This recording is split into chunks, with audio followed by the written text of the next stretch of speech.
Futures and options on futures trading involve substantial risk and is not a suitable investment for all types of investors. Past results are not necessarily indicative of future results. When I use the word I in this video, it refers to what I teach in my charting course or what I author in my twice daily oral and written updates. Prices shown on charts and quote boards are in real time and take into account all known activity up to this point in time. And if you'd like to read more of this disclaimer, simply hit the pause key on your video player. Good day, all. Ira Epstein of Linn Associates with your financial market wrap-up for this Wednesday, the 18th of April, 2018, and the time just around 3:55 p.m. Central Daylight Time. Got a few minutes till we finish, but basically you can see the metals nicely higher. Silver, well, people are going to ask, is it a breakout or a fake breakout? And they're right to ask it. We'll see if the market can hold. I wouldn't be surprised to get little pullbacks, but it's looking good. In the stock indices, we held on. Now, there was a late day sell-off, but we still held on.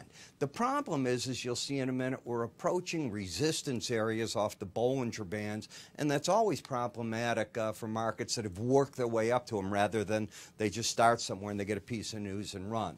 The Fed Beige Book, if you count the words about tariff, you're going to be shocked if you bother reading it. It's over and over and over. So it's the new theme of the market.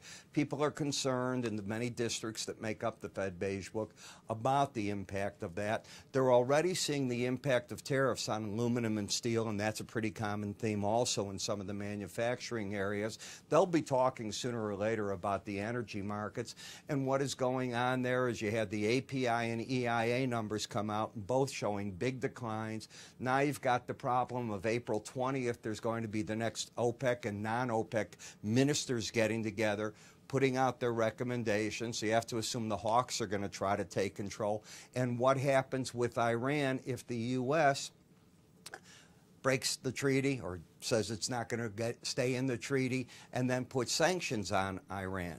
So what Iran has done is they're changing the rial, if you will. It was based, there's a certain rate where you have payments that could be based in dollars. They're moving to the euro. They're getting themselves ready for the inevitable if the treaty is broken. So we will see what goes on. My own word, inevitable. I could be wrong.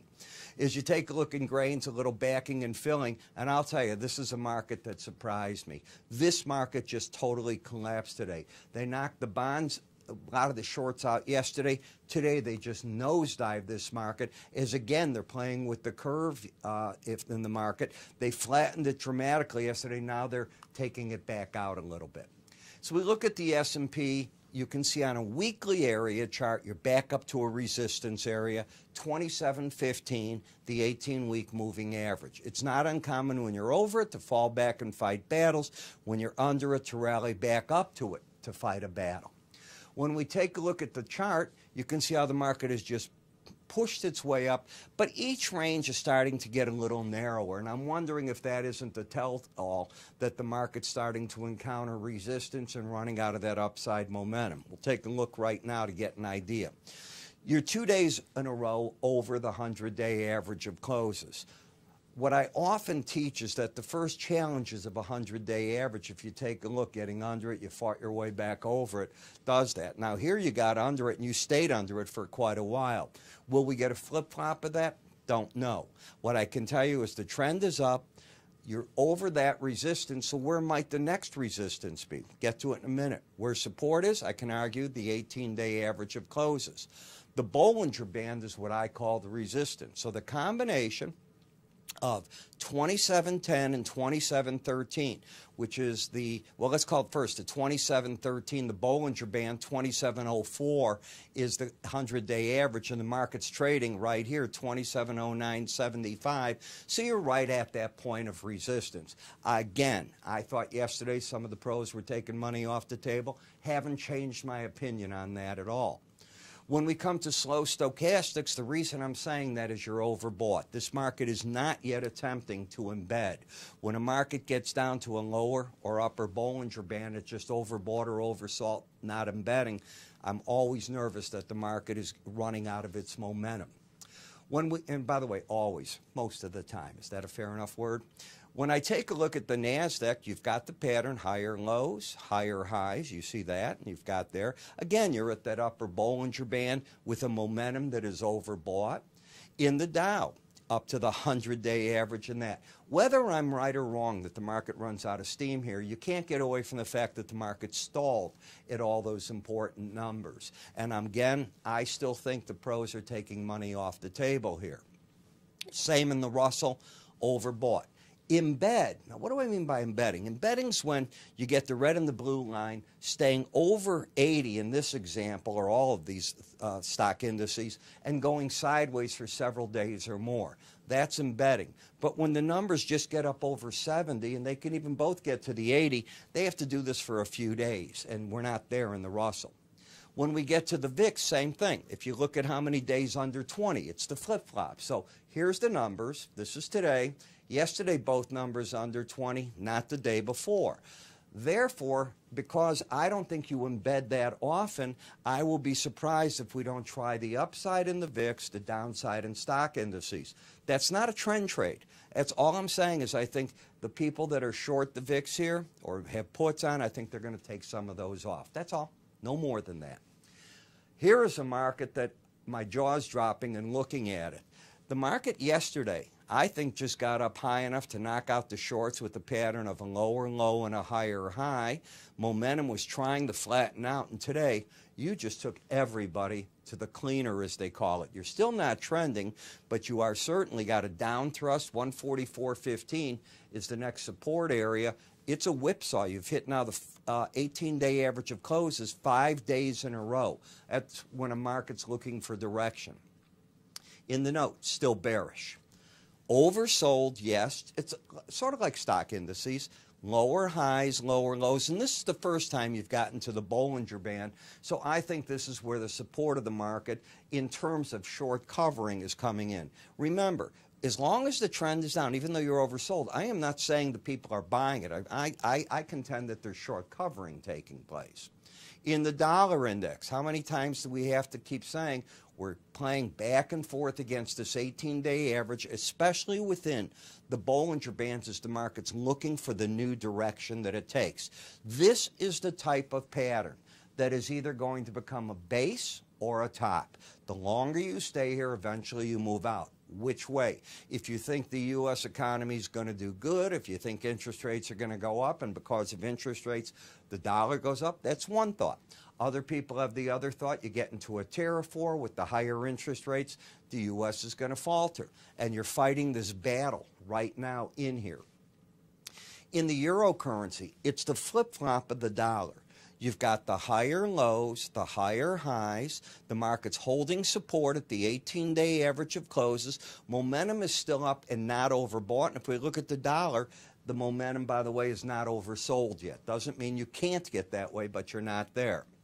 To say that I'm surprised that the British pound fell today, You had gotten up to the upper Bollinger Band and overbought, just like we're showing on some of the other parts in the stock indices. I am not surprised to see the market retrace.